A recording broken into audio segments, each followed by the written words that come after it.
Here's a recipe for disaster. Take one small and rather odd island in the North Atlantic.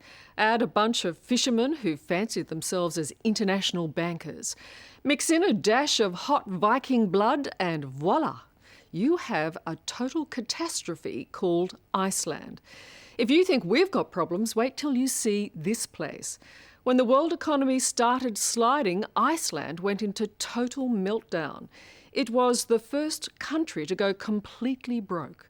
But before you sink into despair, let me tell you that if the Icelanders were crazy enough to get themselves into this mess, they might just be crazy enough to get themselves out of it.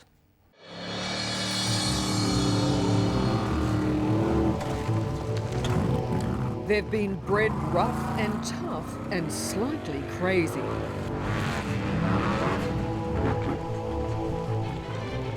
This is not easy, you know. You have to have big balls to do this.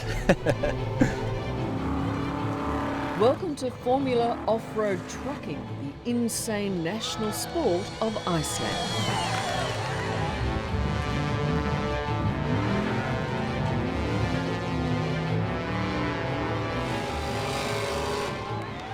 Okay, well, is it a Viking thing? Yes. This is the true Viking.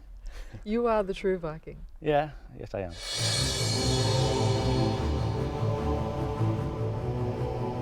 There's no doubt they're a hardy bunch, and they're going to need to be. Iceland is flat broke.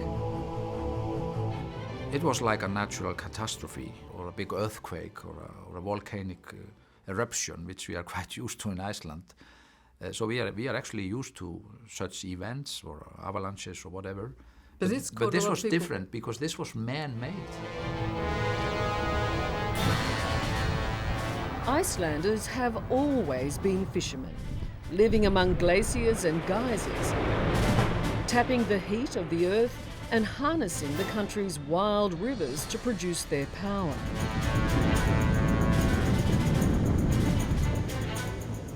For 1,000 years, these Vikings have toughed it out in this rugged, unforgiving land, and they've survived by embracing the country's natural resources. But 6 years ago, this tiny nation bizarrely decided to take on the world of international banking. You've got to ask yourself, what on earth were they thinking? There was a banker in every family.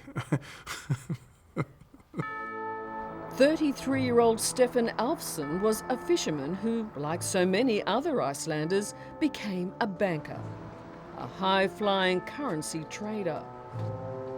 I was contacted and asked if I was interested, and it was, at that time, regarded a very good job to be in here in Iceland, so I decided why the heck not. Were you qualified to be a banker? Probably not. I mean, how do you qualify for it? Iceland became bankland, and its capital Reykjavik, the new Wall Street. Remember, this is a country of just 300,000 people. That's not much bigger than the population of Wollongong. Yet, in the space of a few short years, the new Vikings reinvented themselves as the global financial power. You were viewed as superheroes, almost. Well, I don't know superheroes, but heroes, yeah, maybe. Or people that were on top. Bankers were on top. You were the people who knew how to drive this country, the cleverest. Yeah, well, I guess we thought we were. Everyone said, this is good. I mean, we are having a party, let's celebrate. Steingrimur Sigvason, Iceland's new finance minister, watched on bemused as the party spiralled out of control. Banks borrowed and bought up big. The country was rolling in money, and the locals were dizzy with excitement. How ridiculous did it get at its peak? Yeah, well, for instance, a guy was having his birthday party in Iceland. He flew in Elton John to sing, just to sing 2 songs. And apparently he didn't do that very well because, I mean, he was just coming to get his check. It was easy to get jobs. You could just study, and then you could pick and choose what job you would like. You could change job if you weren't satisfied. And I mean, everything was just, it was like heaven. Þráin blossaði upp þegar hún hugsaði til stælt. For young people like 27-year-old Ragnhildur Steinem Jonsdottir, an actress and former Miss Iceland, this was the place to be. Sæl dúa mín. Ertu hér ein? Everything was here. We had the nature, we had good people, we had the wealth, the money, good houses, and it was just like dream come true.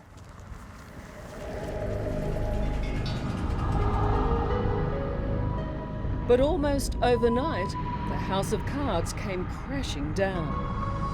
The international recession hit, and Iceland's creditors wanted their money back. It was the biggest banking failure the world had ever seen. All of Iceland's major banks had toppled within days. The whole country came to a standstill. Suddenly, not just offices, whole buildings stood empty. The party was well and truly over. People were calling their bank to see if they could, you know, if they still had the money that they had, and it was just like, it was like a big black cloud just came over the country, and people just stood there and stared and thought about all of this.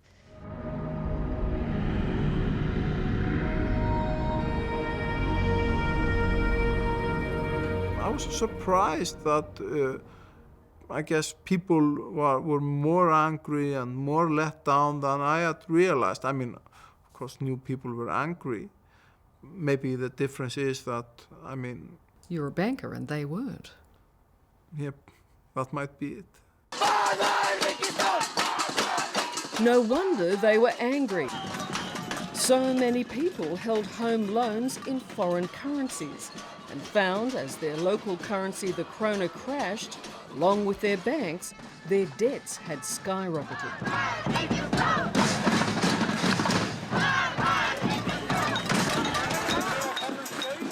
I felt numb. It was like, it was totally surreal. It's like being on board the sinking ship. It was going down.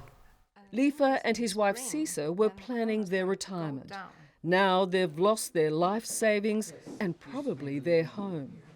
You built this with your bare hands. Yes, I did this with my own hands. So, of course, a part of my soul is in the house. And I was picturing myself growing old in this house. I can feel your pain, though. I mean, there's a lot of work that you've done here. Yeah, it's a lot of work.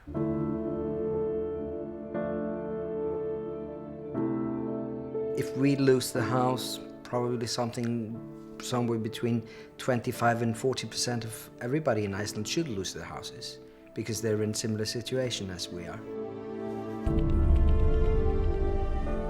Perhaps Icelanders were naive to think the boom would last forever. But then, this is a nation that believes in fairies. If you would look at, there is a, it's almost like it's a nest, and there is a movement, they are working there, and there's a movement in the grass. Thorin Kristin Elmsdottir is showing me where the elves live. Do you see the little movement? Mm-hmm. Do you see it? Yeah. I don't see figures. No. But you do. Yeah. They're friendly. They are friendly, but they want to have their own space. Don't walk in my garden, you know. And this is what Thorin reckons they look like. This would be the size that would be around this tree. But they get bigger and fatter when they are around this green, big. Okay. She's not alone. Around Reykjavik, you can find roads that have been moved to avoid rocks where elves are said to live. A lot of people live with the elves, and you know, they have seen them, and you know, they can tell you everything about them. You believe they're here? Yes, in a way I do. But not everyone in Iceland is off with the pixies. We have plenty of elves in Iceland. We used to call them bankers. That is the truth. Well, Those fucking idiots. as you can gather, Arthur Bogerson has little time for elves or bankers. He's a fisherman, and like his seafaring mates, he's livid about what's happened to his country. I heard one banker say that we could very well be without the fishing industry. It would be no problem for the country. What did you think about that? I think at that time that it was the most stupid thing that I had ever heard as an Icelander. A recovery is going to take all their resourcefulness they can muster.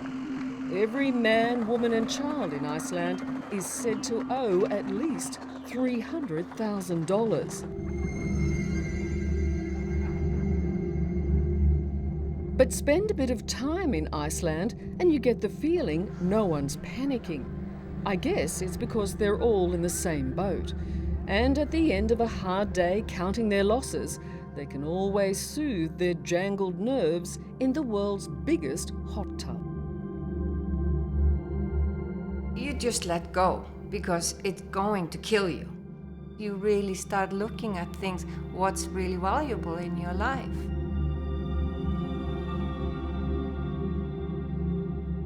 They still live in one of the most starkly beautiful spots on the planet, now even more attractive to tourists thanks to the plummeting Icelandic currency. That's why you come here, where it's just, beautiful nature, sea, and, this is what Iceland really stands for. Beauty. Yeah.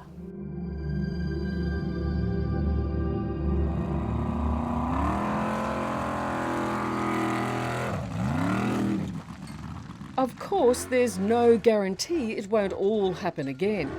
Icelandic men just seem to have a thing for taking risks, and Icelandic boys are sure to follow their footsteps. I kind of like the uncertainty. It's in the Icelandic blood also. Yeah. Well, myself, yeah. I'm a risk taker. Stefan Alfsson's banking career has been foreclosed. He's thinking about going back to fishing, which is probably what this spirited little country should have stuck to in the first place. We are damn good at fishing and producing fish, and that will surely help us a lot. And you? Are you better at fishing than banking? Well, looking at the personal track record, I guess.